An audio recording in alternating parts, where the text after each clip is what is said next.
Have you seen the movie Bambi? Oh, good. I thought you might have. I loved that movie growing up, and of course, there's a sad moment in that movie.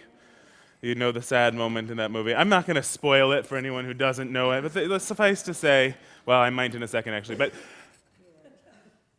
the story that's told about me watching that movie by my moms is that afterward, I was so happy to have two moms. A big deal of this, having lesbian moms celebrating, because of course, if one of them died, I would still have a mom. And that was, Mother's Day was a big deal in our household. Happy Mother's Day. And before Mother's Day was a Hallmark holiday, of course, many of you will know this. It was an activist call for peace, and it was a holiday started as Mother's Day for Peace by Julia Ward Howe, a Unitarian. And for decades, it was celebrated year after year in many cities as a call by mothers saying, "Our voices matter" in the public square. And it's so good to be here together in a community that says, yes, mothers' voices matter. And 100 and some years after Julia Ward Howe, not just mothers' voices, but lesbian mothers' voices, and single mothers' voices, full-time stay-at-home mothers' voices, and full-time working hard mothers' voices, struggling mothers' voices, all voices matter in our public sphere and are needed to make peace in this world. It's so good to be in a community like that. Will you rise in body or spirit? And we'll sing our opening hymn. It's "This Is My Song."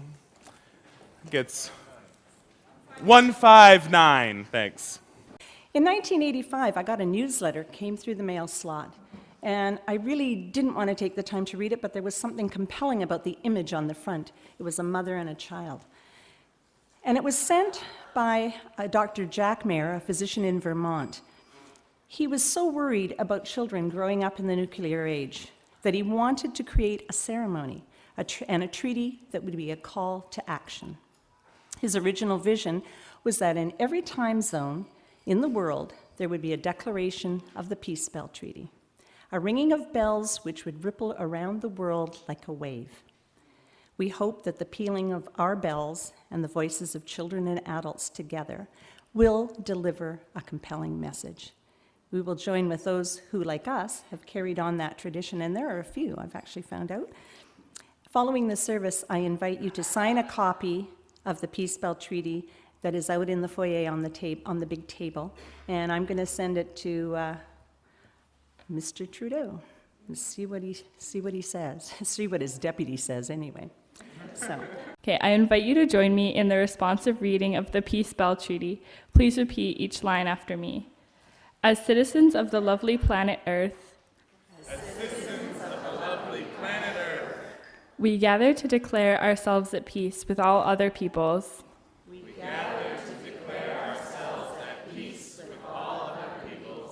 Therefore, we call upon the governments of the world to make peace with mutual security. We call for the elimination of nuclear weapons. We are a wondrous species, endlessly creative and capable of great love.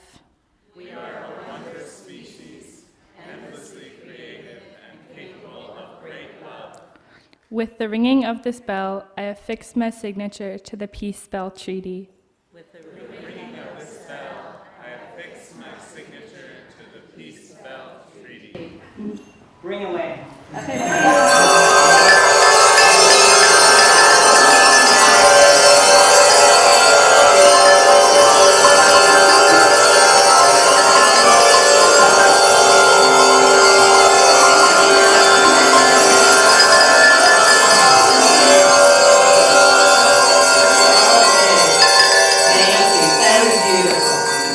I invite us all, regardless of the final outcome of the May 9th provincial election, to be thankful for the privilege of living in a full democracy.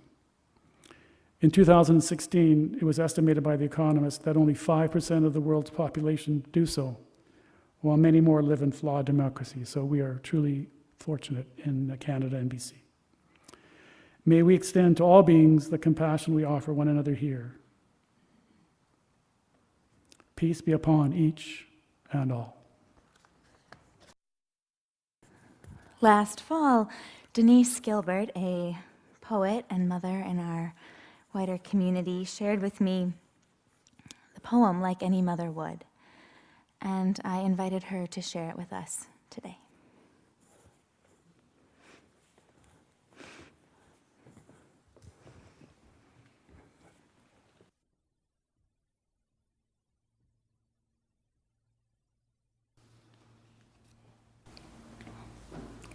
I am driving my car listening to the news.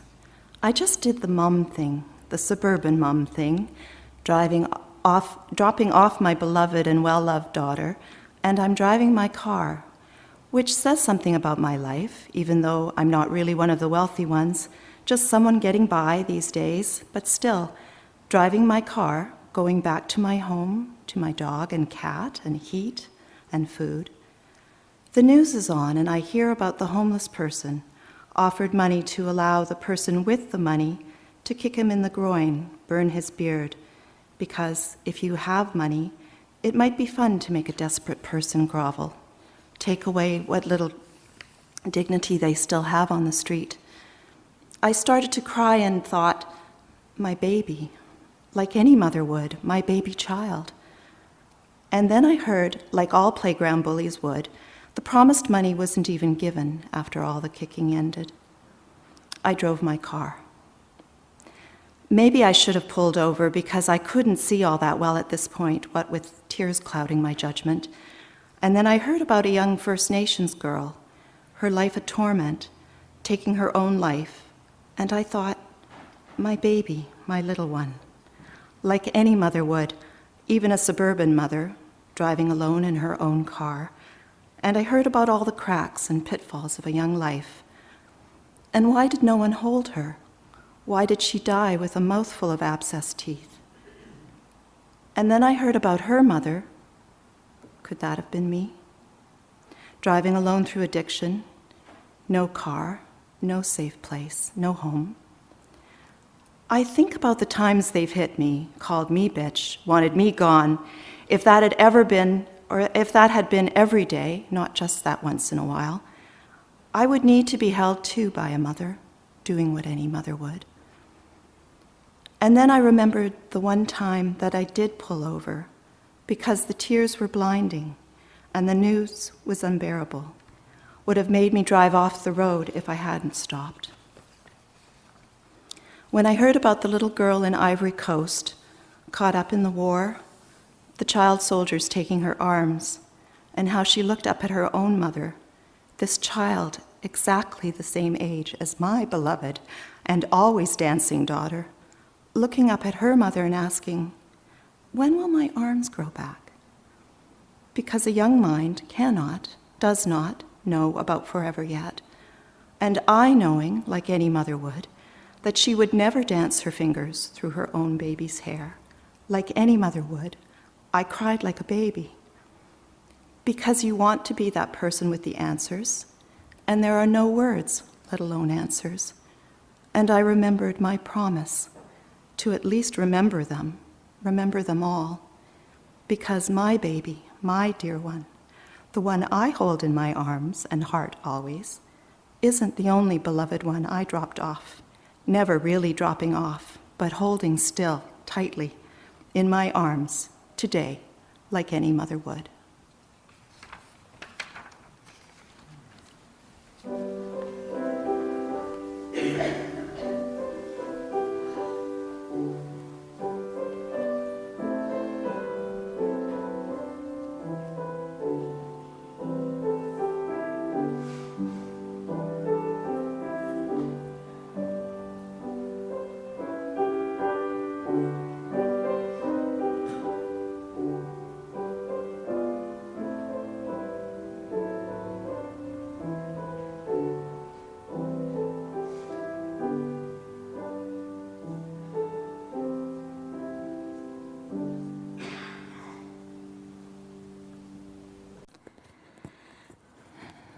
Being a human is not easy.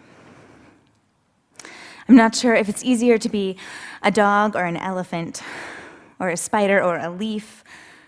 I have never been any of those things that I know of. But I have been, and I am human. And to be human is to wake up and face this incredible blessing of being alive and the incredibly complex truth that we are in an interconnected world, that we feel, that we love, that we suffer, that we are aware of the suffering of others. This is true for mothers, for fathers, for everyone. Writer and editor E.B. White wrote, "I arise in the morning torn between a desire to improve the world and a desire to enjoy the world. And this makes it hard to plan the day." In the poem Denise shared this morning, I hear her wrestling with the pain of the world, driving her car, just doing normal, everyday things. And yet she is called by what is going on, drawn out of her routine into this vast, sweeping experience of being one vulnerable person in a world full of vulnerable people. Denise's response is to take this experience and make beauty and art with it. Make a poem that makes us cry, makes us feel, makes us remember our humanity. This May, our theme is blessing. Blessing. It is the song that we sing to children in our community. It is a blessing you were born.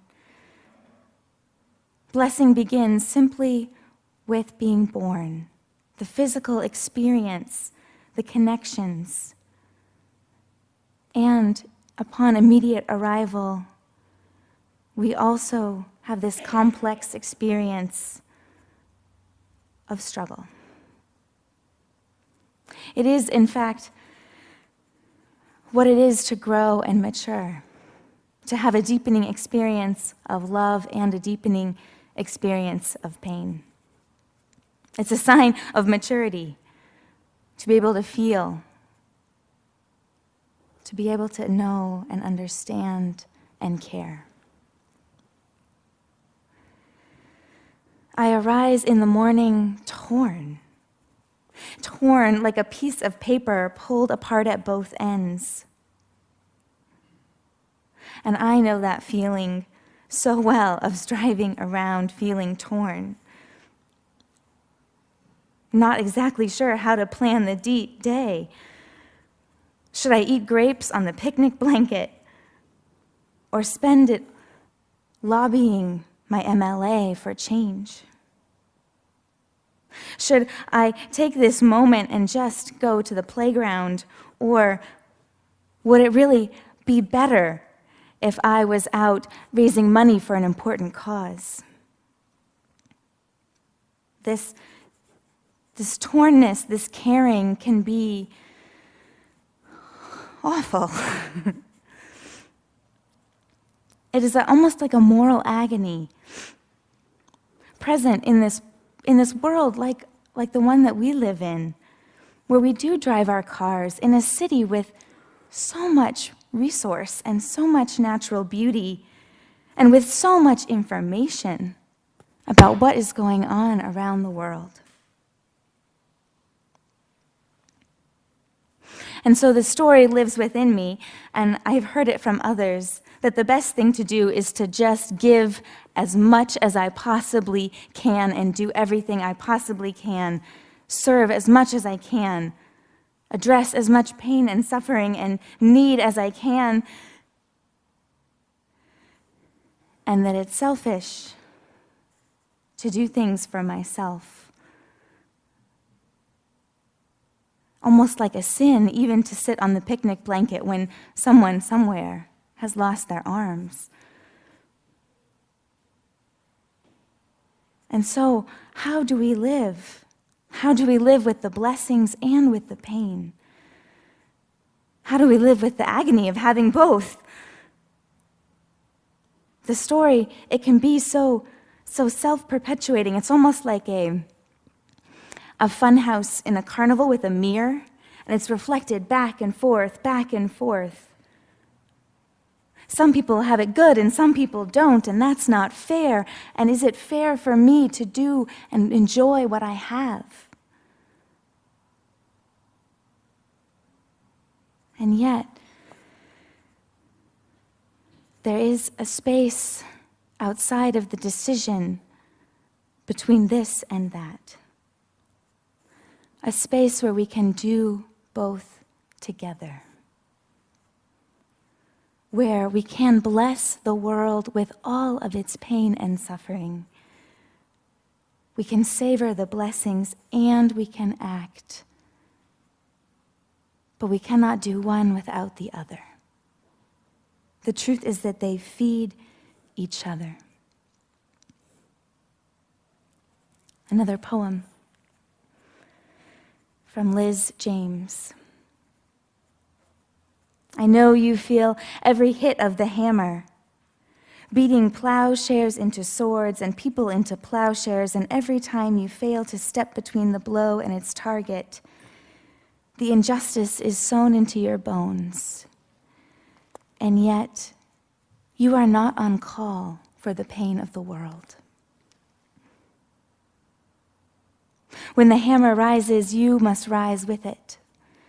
Raising your voice, your eyes, your awareness, your body, whatever part of you can be given as an offering, and yet you cannot stay this way forever, sewn to this cacophony of blows, until your body is owned by the drumbeat of the raising of weapons, until your days string together in a stuttering heartbreak of grief or rage, and you cannot catch breath. If you believe this is what you promised to those who don't get to choose whether or not to show up for the fight, you promised you would hold nothing back. I know. Except you cannot be on call for the pain of the world. It is not work that can be done without sleep. When we said we needed you for the fight, we needed you for all the things that are less and more than fighting. We need you to be ready to lie down and listen the way the soft earth listens to rain in the tender hours before dawn. We need you to cradle precious things, to hold the smell of dew in your hair, to hum the song that flowers will rise up through the earth to hear. I need you to stay in love with the world. I need you to stay in love with the world.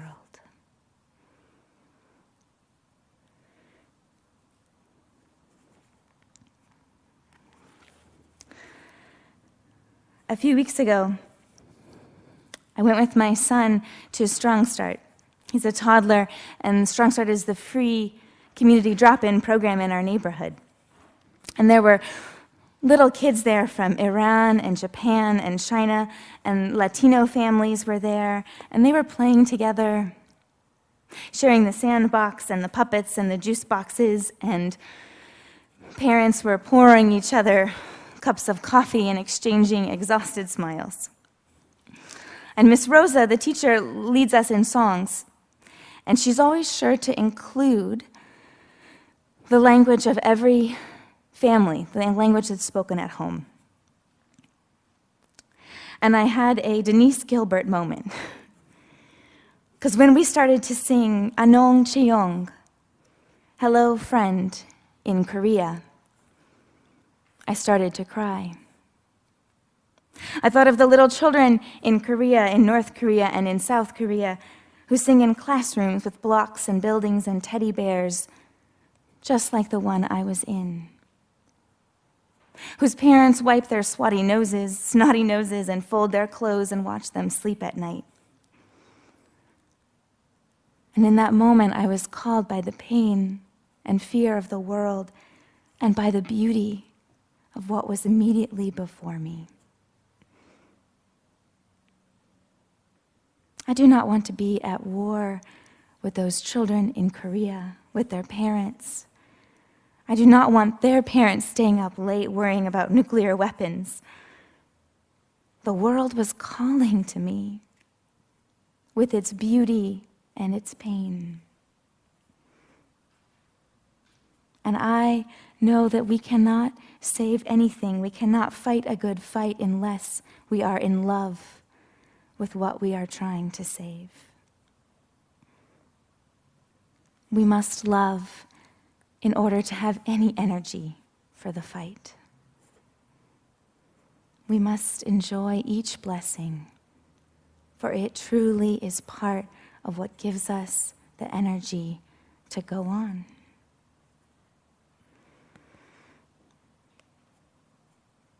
Sufi teacher Rumi wrote, "There are 1,000 ways to kneel and kiss the ground." Wherever you can nurture blessing and love, do so. Do not wonder if it is a choice between doing something better. It is all contributing, all contributing.